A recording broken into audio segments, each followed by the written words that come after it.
I am joined by Mr. Alex Polizzi, Eazy Polizzi, uh, former, LFA fighter, now fighting for Bellator in the light heavyweight division, former light heavyweight champ at LFA.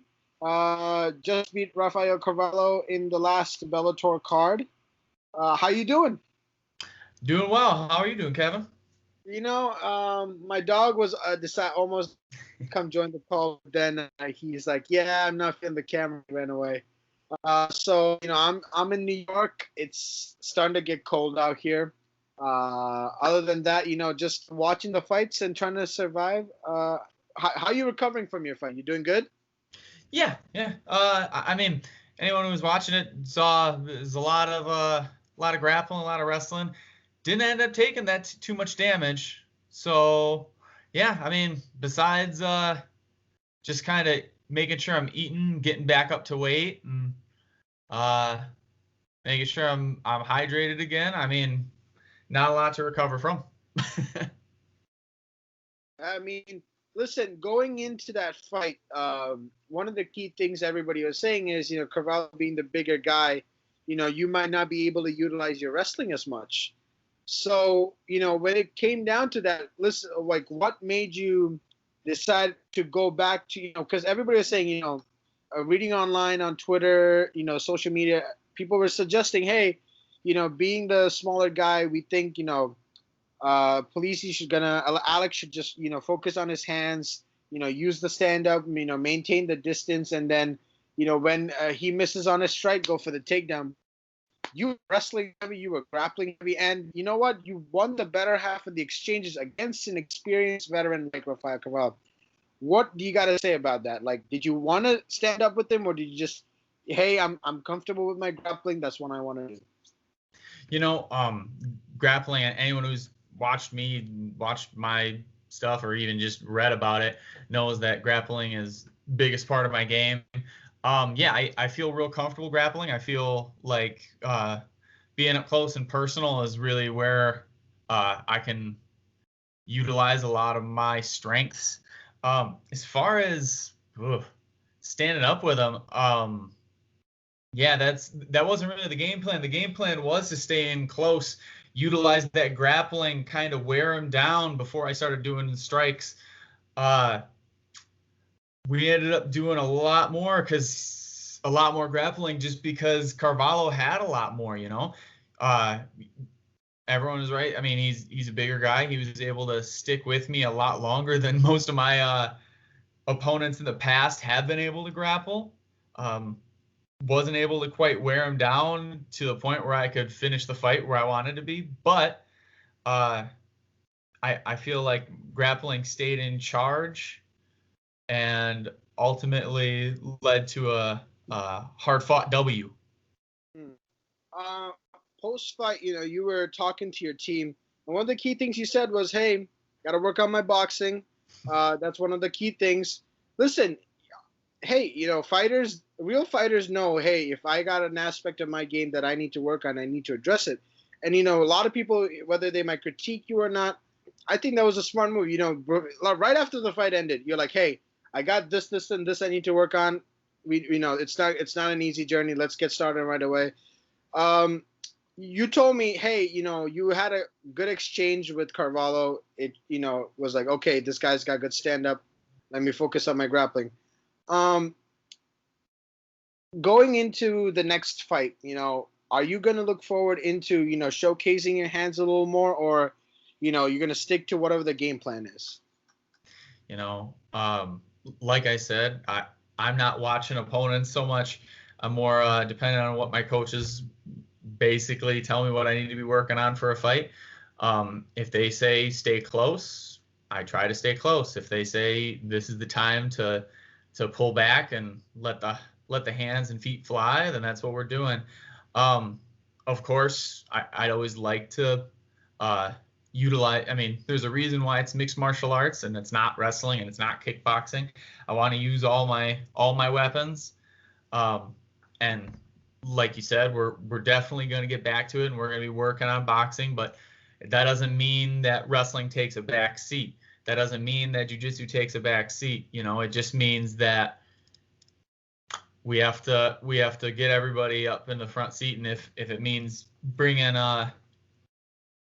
boxing up there a little quicker, and maybe we're sitting 3 abreast and it's a little uncomfortable, then that's just going to be the case in the training. I got you.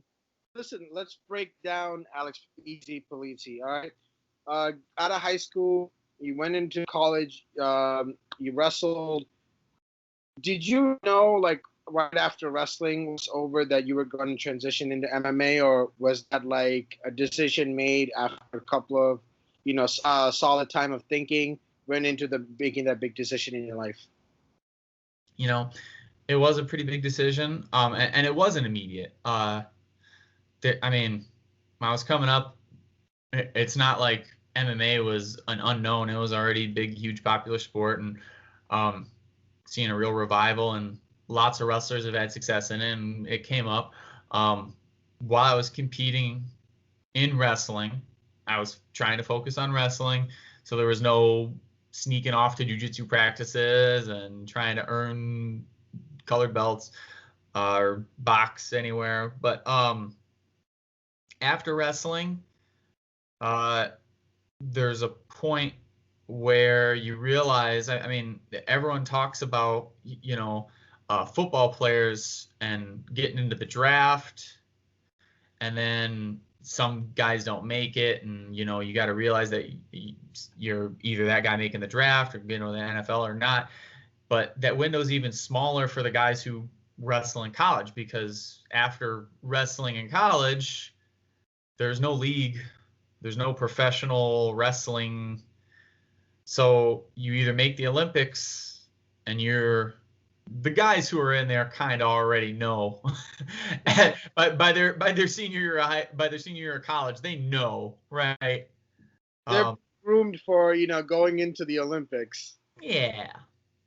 And I realized I wasn't one of those guys, so looking for other stuff to do.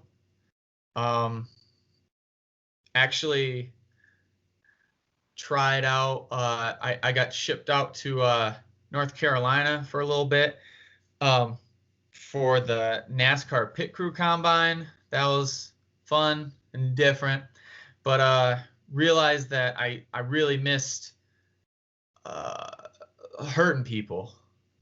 So after moving back to my home state of Wisconsin, looked up some places to do MMA and found Chosen Few Gym, and they were a place they were an organization in the area that put on good shows and had a good roster of fighters, and decided to go give it a shot.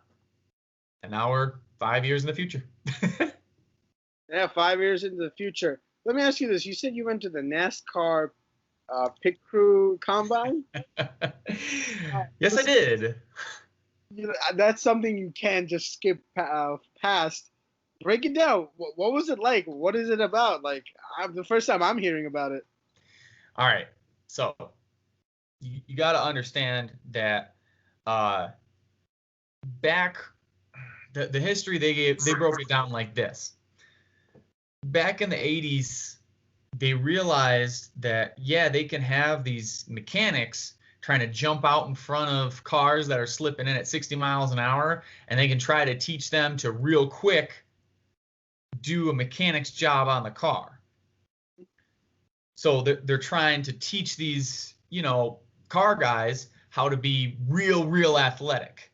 Mm-hmm. Versus going to transition them into being athletes. Mm-hmm.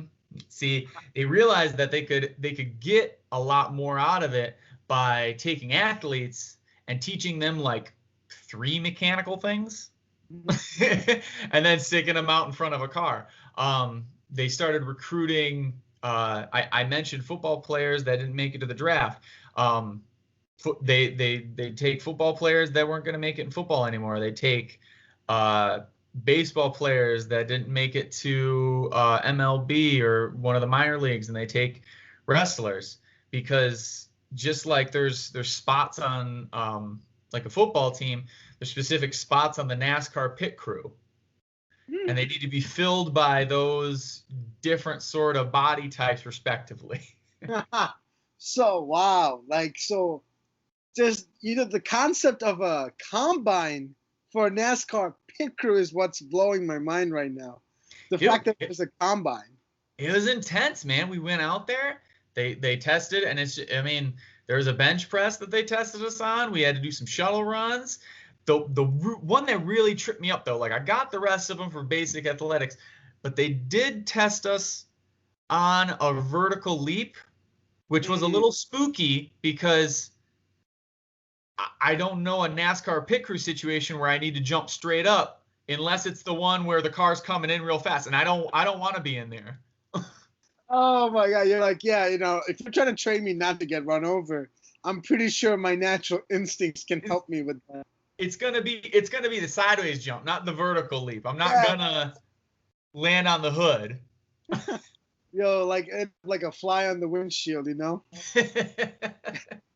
So okay, so you that didn't work out. You found an MMA gym. Talk about your first couple of fights. What was that like? Getting into the MMA fighter experience and like what it felt like being a rookie. It was different because I mean I'd been competing at a high level of wrestling for a long time, and once you get to the high level of anything, competition's stiff, and battles are won and lost on a razor's edge. Starting over with MMA, first of all, just training was so much different because I was learning these new skills, and instead of improving my wrestling by millimeters each day, it was leaps and bounds, getting better at things like jujitsu, like things, and it was stuff as simple as like, hey Alex, if you get into that position, you'll get choked. Oh, okay, and then big step in the right direction. And then as far as competition goes, it was a nice familiar feeling to get back to, because again, I tell people all the time, if you did play college ball, or you shot hoops or whatever, you can go down and meet up with buddies who maybe were in the same situation and go to the Y and do that. But you can't really meet up with your friends or find a pickup game of wrestling at the Y. So yeah. So it was nice to get back to that feeling of this guy's out here to hurt you, and you get to try to hurt him back. I mean, yeah. Listen, like hurting the fight game is basically the hurt business. It's as much as you can really, like, all you need to do is get a high suplex and you could like nearly end a man's life. Yeah. All like one of the key things was, I grew up as a WWE fan, or back then WWF, right? Yeah. So wrestling to me was officially introduced to me when Brock Lesnar came into the WWE and they were describing his accolades, right? Yeah. Like, to imagine a human being of that size and that caliber actually wrestle was, to me, mind-blowing, because I was like, if he isn't a NCAA champion, then imagine what it must be like. Because I was thinking, like, one of the most shocking things, well, actually, if you think about it, not really, was he didn't make it to the Olympic team. Yeah. That one was always the one that, hey, you got, like, the poster boy for any wrestling national team you would want. Big, beefy, white boy who's loves to just wrangle and get in there. Yeah. Like, so let me ask you this. What was your inspiration behind going into wrestling? Like, what pushed you into that sport? I mean, like most things, it was probably just a drive to hurt people. It sounds silly, but that's what I've been good at for a long time. I actually, as a kid, you try out what your friends are doing, and I did baseball and realized I didn't really have the hand-eye for that. Football was okay, but there's too much other people in the way that, and what really got me into wrestling was my friend's older brother was actually into it, and he said, "Hey, you got the aptitude for it. Why don't you come on and give it a shot?" And it's you and one other guy, and you get to try to wrangle them, and that's what I really enjoyed. I mean, listen, to be a wrestler, you need to love to, toss something up in the air. Listen, one of the things I like about wrestling is if you can use that and you can perfect the craft, it's an easy transition in MMA. Yeah. Right.